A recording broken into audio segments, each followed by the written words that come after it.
Pemirsa Intens Investigasi.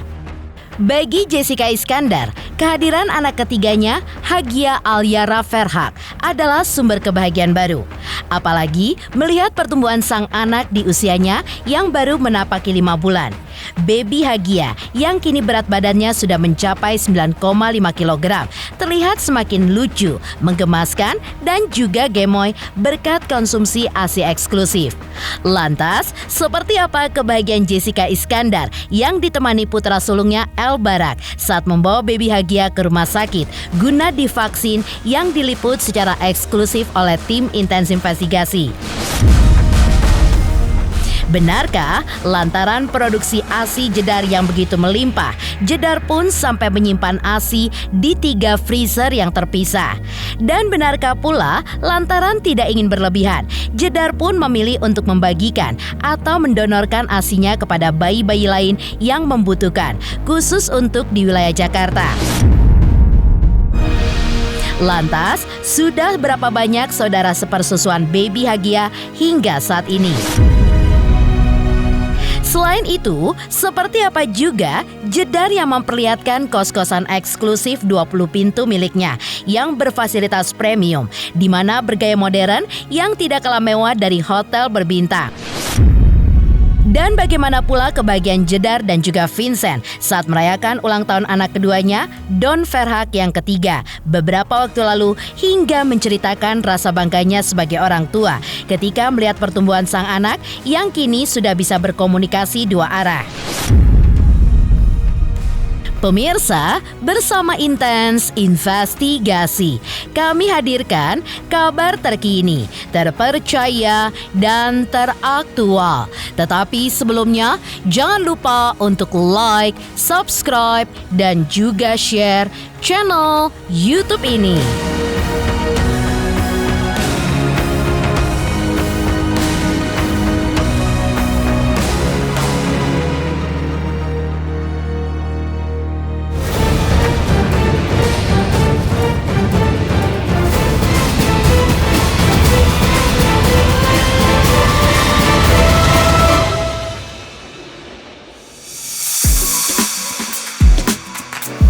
Bagi Jedar, kehadiran anak ketiganya Hagia Alyara Ferhak yang kini tengah tumbuh sehat dan menggemaskan adalah sumber kebahagiaan baru dalam hidupnya.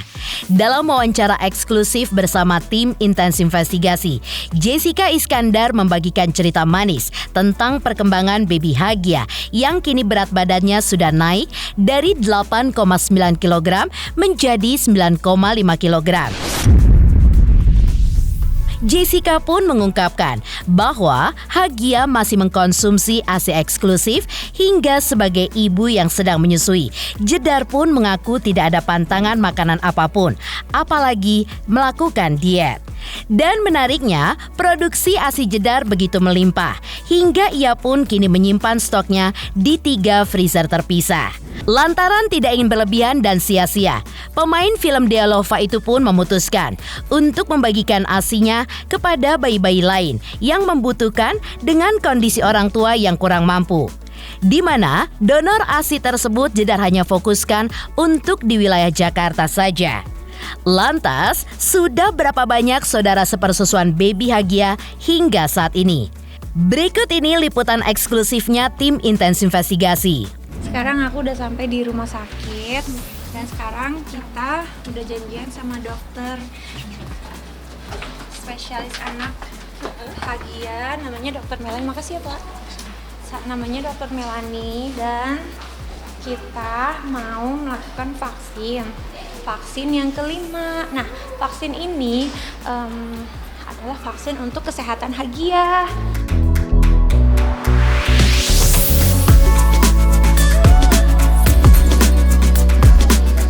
Berat badannya naik 600 gram dari bulan lalu gitu. Bulan lalu itu 8,9, sekarang 9,5. Terus sempet yang waktu itu yang naiknya mencekam itu waktu bulan ketiga apa kedua gitu, ketiga gitu kayaknya naiknya lumayan banyak, hampir 1,5 kilo gitu. Masih ASI eksklusif iya. Aku makannya kayak makan hari-hari aja gitu, tapi aku nggak ada pantangan. Jadi kayak apapun yang aku mau makan, aku mau minum, itu aku makan gitu. Jadi nggak ada pantangan diet juga, nggak ada gitu. Jadi makan aja apapun gitu. Aku juga minum air putihnya kan banyak, sehari tuh aku bisa 8 liter. Terus apalagi ya, yang penting sih positive thinking gitu, kontrol emosi, terus ya banyak-banyak bersyukur gitu. Bahagia, iya, itu kuncinya. Iya sih, udah kebanyakan. Soalnya kan Hagia ini udah mau 6 bulan gitu. Jadi ASI-nya kan yang terbaik yang bisa disimpan di freezer kan itu kan maksimum 6 bulan sampai 1 tahun. Jadi ya udah deh, daripada sekarang soalnya udah mau ke freezer ketiga, daripada kita ke freezer ketiga mendingan freezer yang pertama mulai kita bagi-bagiin gitu. Sekarang sih udah ada 3 yang menerima donor ASI dari Hagia. Orang yang membutuhkan pastinya, bayi-bayi yang ibunya mungkin nggak keluar ASInya, atau ibunya yang nggak keluar ASInya tapi kurang mampu beli sufor. Terus karena kan gimana pun juga ASI adalah yang terbaik ya. Jadi ya kalau bayi-bayi yang membutuhkan ya pasti kita pengen bantu, tapi juga kita terkendala lokasi. Jadi aku fokuskan Jakarta dulu gitu, karena takutnya perjalanan nanti ASI-nya cair keburu rusak. Kalau saat ini sih masih orang-orang yang kita nggak kenal sama sekali ya. Dengan penuh kasih, Jedar pun mengungkapkan bahwa ia pun biasa memanggil sang buah hati dengan nama Noni Jia. Panggilan ini pun terinspirasi dari kulit Hagia yang begitu putih dan bersih dan penampilannya yang begitu menggemaskan. Nama Hagia sendiri ternyata memiliki makna yang begitu spesial. Diambil dari garis keturunan Belanda dari keluarga sang suami Vincent Verhaak. Itulah mengapa panggilan Noni terasa pas dan juga cocok untuk baby Hagia. Sebagai seorang ibu, Jedar pun mengaku sangat bersyukur karena akhirnya memiliki anak perempuan. Ia pun tidak biasa menyembunyikan kebahagiaannya saat bercerita tentang wajah Hagia yang disebutnya 60% mirip sang papa, seperti matanya. Hingga sambil bercanda, Jedar pun mengungkapkan, untuk urusan sifat, baby Hagia mewarisi banyak dari dirinya. Seperti ceria, kalem, dan selalu anteng meski ditinggal oleh sang mama. Lantas, seperti apa juga Jedar mengungkapkan rasa bahagianya ketika dalam hidupnya kini telah hadir anak perempuan selucu baby Hagia yang tentu saja dimaknai sebagai anugerah yang sungguh luar biasa bagi Jedar. Noni Jia, soalnya dia itu Noni itu dari mama aku, jadi kan karena dia kayak putih banget, terus kayak gemes gitu, jadi sama mama aku dipanggil Noni gitu. Terus kalau Jia sih emang nama panggilannya Hagia kan, Hagia aku panggilnya Jia gitu. Enakan Jia kayaknya. Kalau Belandanya kan dari Vincent kan ada campuran Belandanya gitu. Kebetulan mama suka manggil Noni. Iya, karena mungkin bentukannya gitu kayak Noni gitu. Jadi sama mamaku dipanggil Noni, right? Noni. Udah sih, udah bisa interaksi, kayak minta dibecandain, suka ngajak ngobrol. Terus kayak suka, dia kalau jam 5 pagi juga kan ada podcastnya. Oh iya? Iya, itu tapi baru aku sama papanya yang subscribe. Jadi podcastnya tuh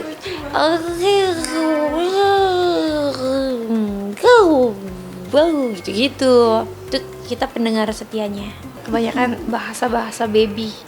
Kalau dia lagi ngoceh-ngoceh kadang aku rekam kan buat kenang-kenangan gitu. Gemes banget aku juga gemes banget. Suka gitu kayaknya tuh, aku tuh pengen unyil-unyil terus pengen cium-cium, pengen kalau gigit jangan, kasihan ya, sakit. Cuma kayak pengen mainin aja gitu, kayak diunyil-unyil. Mirip papanya. Kan aku kan dapat hikmahnya doang. Iya, aku dapat hikmah dan pelajarannya aja. Ya ampun, jadi berapa persen mirip apa nih? 60. 60. Iya. nggak apa-apa lah. Iya. Mungkin sifatnya nanti ya. Iya, kayaknya sih sifatnya. Soalnya kan dia ceria, nggak rewel. Tuh kayak aku banget. Kalem gitu, tuh kayak aku banget. Iya tadi kalau ditinggal-tinggal dia aman nggak? Iya kadang nangis juga. Tapi mostly aman sih. Soalnya aku nggak pernah ninggal yang lama banget gitu. Aku paling ninggalnya kayak sejam 2 jam gitu. Termasuk bayi yang anteng ini. Cuma tadi kaget ya. Nyanyi favoritnya apa nih Kak Jo?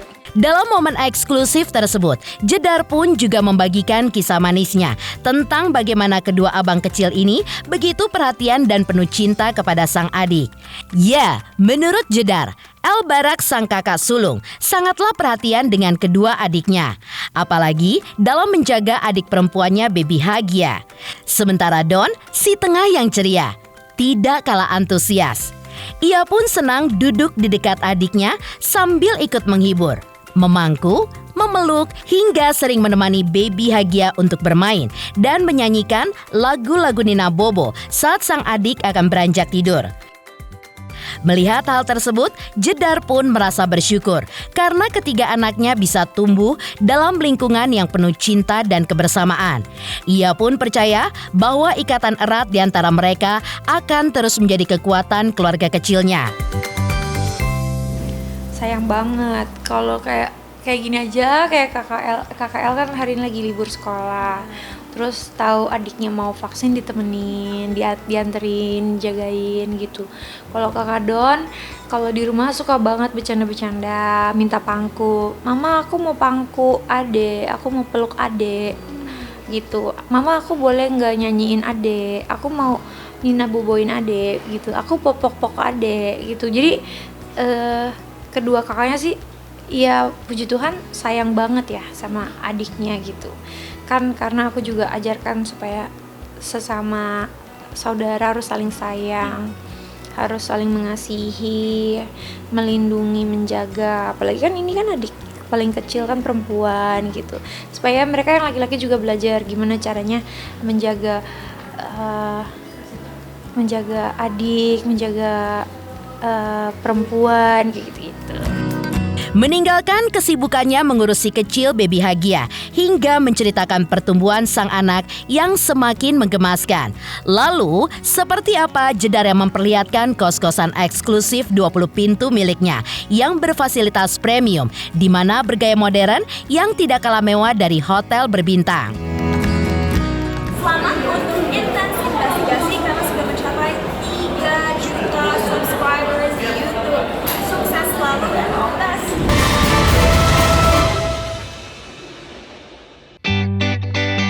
Setelah sempat mengalami kegagalan pahit dalam usaha rental mobil mewah, kini Jedar bangkit dengan semangat barunya. Bersama sang suami tercinta Vincent Ferhat, Jedar pun merambah dunia properti dengan membangun kos-kosan eksklusif berfasilitas premium. Tak main-main, pasangan ini pun menghadirkan 20 unit hunian bergaya modern yang tidak kalah mewah dari hotel berbintang. Berlokasi strategis di kawasan elit Jakarta Selatan, kos-kosan 3 lantai ini pun menawarkan sebuah kenyamanan serta gaya hidup yang elegan. Saat ditemui secara eksklusif oleh tim Intens Investigasi, aktris yang akrab disapa Jedar ini pun mengutarakan alasannya mengapa ia memilih bisnis kos-kosan dibandingkan bisnis lainnya. Dalam pengakuannya, Jedar dan Vincent pun memilih untuk membangun bisnis kos-kosan karena Jedar pun terinspirasi dari ibunda tercinta yang memang memiliki bisnis tersebut. Tapi siapa sangka perjalanan mereka dalam mengelola kos-kosan tidak semulus yang mereka bayangkan dan juga penuh drama.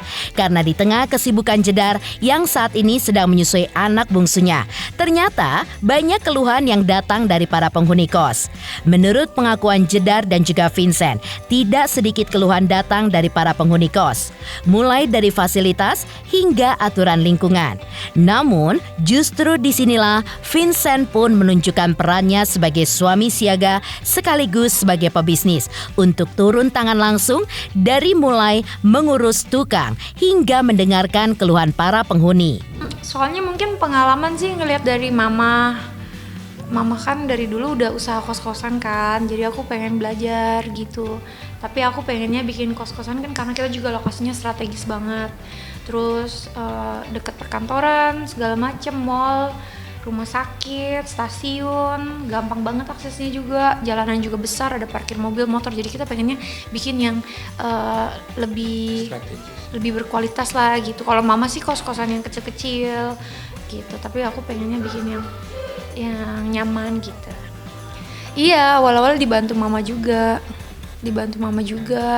nanya-nanya ini gimana emang gitu. Ini kan sesuatu yang baru, jadi kita masih sama-sama belajar, jadi kita masih go with the flow, dan kita juga ada staff yang memang tanganin juga. Karena ini sesuatu yang baru, jadi kita juga lagi belajar banyak dari mungkin kalau contoh kamarnya ada kebocoran apa atau apa, ya kita harus perbaiki. Terus kan kayak gitu kan harus nyari tukang yang memang khususnya buat perbaiki bocoran. Terus contohnya lampunya mati, jadi kita harus stok lampu-lampu. Jadi kayak A sampai Z-nya tuh kita masih meraba-raba ya. Iya. Senengnya tuh kalau lagi ada tamu baru gitu kan ikut ngurusin. Kalau repotnya paling kayak misalkan kalau tiba-tiba ada kerusakan, misalkan AC-nya bocor atau misalkan airnya mati nih gitu. Kan kita mesti ngurusin, kadang kita pesen mobil tangki air buat ngisi airnya biar keisi gitu. Jadi paling repotnya di situ aja, jadi kayak ada rumah kedua gitu buat ngurusinnya gitu. Tapi kan tetap kita sih sebenarnya dibantu sama staff juga ya. Jadi sebenarnya ya aku sih cukup mengetahui gitu. Paling aku nanya suamiku yang ini gimana, kok ini gimana, kok gitu ya, yang kok gitu. Tapi kan suamiku paling yang bantuin aku gitu. Adalah kendalanya, soalnya kan yang datang kan juga penghuni yang kita nggak kenal. Jadi kan mungkin sifat-sifatnya berbeda. Ada yang mungkin kalau bocor dikit maunya cepet-cepet, ada yang juga kalau bocor dikit ya udah nggak apa-apa, yang penting pas aku nggak di rumah baru beresin. Jadi ya masih banyak belajar lah. Maka itu timnya kita tuh ada 5 orang biar saling support, saling bantu kita. Dia suka interiornya, ngurus interiornya. Jadi kamarnya yang ada berapa, urus kasurnya, urus hordengnya, mejanya, lemarinya. Jadi soalnya kan dia lagi menyusui baby Hagia. Jadi banyak waktu di rumah, belum bisa syuting. Tapi kan orangnya nggak bisa diem. Harus dikerjain dan suka sibuk. Nah ya udah pas kos-kosannya. Yang penting bisa matching per kamarnya gitu. Soalnya ini kan gedungnya kan udah jadi duluan. Jadi mau nggak mau kita harus ngikut dengan konsep gedungnya. Kayak gitu, makanya kita tuh targetnya nih belajar dari yang sekarang. Kalau ada rezeki kita bangun lagi. Nah dari situ itu benar-benar 100% di tangannya Jess. Sebenarnya sih banyak sih yang nawarin buat join kayak yang kayak kos-kos yang besar-besar gitu kan. Adalah kos-kosan yang namanya besar mau kerjasama. No enough, or we already have one. Cuman kan No. Put it down. Kita mau aja sih, cuman kita juga mikir. Kita harus belajar juga nih kalau kita kasih ke kalau kita kasih ke orang lain lepas ya kita kan jadi nggak belajar, nggak tahu sistemnya harusnya gimana. Ya dari A sampai Z lah kita jadinya nggak tahu. Ini kan apa ini bukan main business, maksudnya bukan bisnis. Sampingan. Ini kan sampingan, jadi kita sampingan ini sambil belajar untuk mungkin kedepannya siapa tahu kalau ada rezeki kita bangun lagi kos-kosan, ya kan kita bangun lagi. Karena target istriku tuh 100 kamar. Tahap yang ini sekarang kan jadi belajar banyak nih dari manajemen, dari kendalaan, gimana kita harus tanganin. Karena biasanya kan kalau dalam struktur bisnis itu kan ada yang dibilangnya kayak ada timnya lah, yang kalau bocor ada timnya, orang teknis ada, admin ada, sapam ada, OB ada, jadi udah lengkap tuh semuanya. Dalam liputan eksklusif bersama tim Intens Investigasi, Jedar pun juga mengajak pemirsa untuk mengintip langsung isi dari properti barunya. Setiap kamar pun sudah dilengkapi dengan furniture yang begitu lengkap, mulai dari meja belajar, lemari, AC, dapur pribadi, hingga kamar mandi dalam, di mana semua dirancang demi kenyamanan maksimal para penghuni. Dan yang paling menarik, beberapa kamar memiliki balkon pribadi, tempat ideal untuk bersantai sambil menikmati udara segar dan juga pemandangan sekitar. Aku Jessica Iskandar dan kita lagi ada di kos-kosan aku. Ini nih kosan aku, ini di daerah Kuningan, Setiabudi, jadi deket banget kemana-mana. Nah ini kan kita masuk sini, ini kantor. Di sini ada ruangan kantor. Oh my god, you got candy. Ini ada suami aku, bapak kos, ini anak kos, ini ibu kos. Kebetulan kantornya jadi buat administrasi kos-kosan, buat kalau kebetulan pas butuh apa-apa bisa ke kantor sini gitu. Ini tiap lantai ada tokennya masing-masing buat isi listrik masing-masing. Jadi terserah mereka mau pakai listrik kayak gimana kan, udah ada tokennya masing-masing. Terus ini juga kulkasnya tiap lantai kayak gini tuh.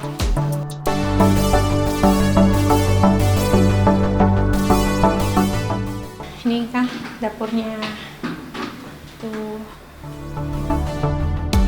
Penghuni kos kan biasa kalau pengen masak, nyemil atau apa tuh biar gampang kan ada dapur gitu. Terus tiap lantai kita kasih dapur supaya aksesnya gampang, nggak rebutan, nggak tunggu-tungguan gitu.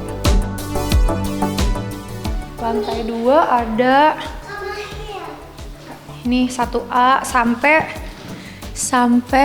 1I. A, B, C, D, E, F, G, H, I 9. Oke, ini kamar 1D, kita lihat kamarnya. Oke, seperti ini tuh. Ini kamarnya. Ini tempat tidurnya dapat yang king size yang di sini, tapi ini nggak ada, yang ini nggak ada balkonnya, jadi pemandangan aja ke depan gitu. Nah terus abis itu ini harganya kayaknya 3 juta deh kayaknya ya. Jadi ini dapat meja nakas, dapat tempat tidur, spray, bantal, lemari. Ini lemarinya.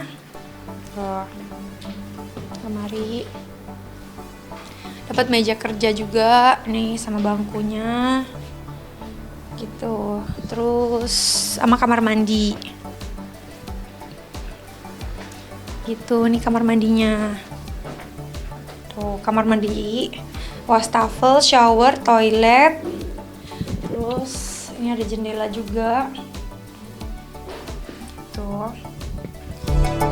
Selain memperlihatkan kos-kosan eksklusif yang berfasilitas premium miliknya, lantas seperti apa kebahagiaan Jedar dan Vincent saat merayakan ulang tahun anak keduanya, Don Verhaak yang ke-3 tahun beberapa waktu lalu, hingga menceritakan rasa bangganya sebagai orang tua ketika melihat pertumbuhan sang anak yang kini sudah bisa berkomunikasi 2 arah. Selamat untuk Intens investigasi 3 juta subscriber, luar biasa sekali 3 juta. Ya pokoknya semakin sukses lah dan bisa menghadirkan sesuatu yang memang baik untuk diperlihatkan.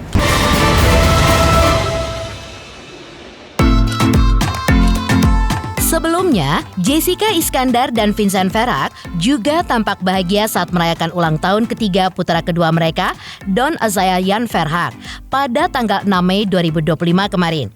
Momen spesial itu pun dirayakan di tengah kesibukan mereka sebagai orang tua 3 anak. Hingga dalam kesempatan bahagia tersebut, keduanya pun berbagi cerita soal perkembangan Don yang kini makin aktif. Ya, di usianya yang baru memasuki 3 tahun, rasa ingin tahu Don diakui oleh Jedar dan Vincent sangatlah tinggi. Ia pun sering melontarkan berbagai pertanyaan kepada orang tuanya, hingga mereka pun kaget dengan perkembangan serta kemampuan komunikasinya.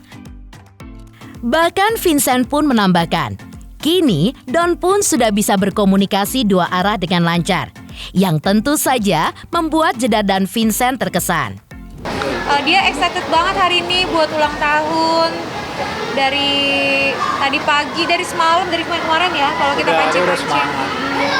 Temanya Fireman. fire truck. Dia yang pilih sendiri atau pilih papa sendiri. Dia yang pilih sendiri. Jadi dia suka nyemprot gitu. Gitu, suka main air. Jadi dia kayak imajinasinya jadi pemadam kebakaran gitu. Kalau Don itu perkembangannya gini, dia tuh kalau di luaran dia tuh talkative, terus kayak strong, berani. Tapi kalau sama kita, sama orang tuanya tuh dia kayak malu-malu, manja gitu. Jadi ya namanya anak 3 tahun ya lagi trial and error. Jadi kita sebagai orang tua ya support aja, mendukung dan mengayomi, mengajarkan yang baik-baik gitu. Jadi sebagai so far sih semuanya good ya. Don juga sama kakaknya sayang, sama adiknya sayang. Semuanya ditanyain kenapa, itu apa, kok gitu. Nanti dulu, Don mau ini dulu. Jadi banyak banget kosakata baru yang keluar dari mulutnya Don. Jadi kita juga sebagai orang tua tuh kadang suka surprise, dia udah ngomong kayak gini gitu. Udah fasih dia ngomongnya untuk anak usia 3 tahun. Udah bisa bukan Ngomong sekedar dua arah gitu. Iya, ya. 2 arah. Jadi udah bisa komunikasi. Kalau kita nanya, kalau umpamanya dia bilang, "Mama mau kemana? Mama mau ke mall." Emang mama mau ngapain?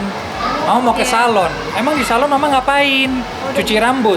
Oh, cuci rambut ya? Ya, pulang Rambut. jam berapa? Ya, jadi udah bisa. Don boleh ikut nggak? Oh nggak boleh. Oh ya udah. Demikian pemirsa, kabar terkini, terpercaya, dan teraktual yang kami hadirkan hari ini. Saksikan terus Intens Investigasi setiap hari Senin sampai dengan Jumat, tayang 5 kali sehari dan Sabtu tayang 3 kali sehari, yaitu pada pukul 11 siang, 12 siang, 3 sore, 5 sore, dan 6 sore. Tentunya hanya di YouTube channel.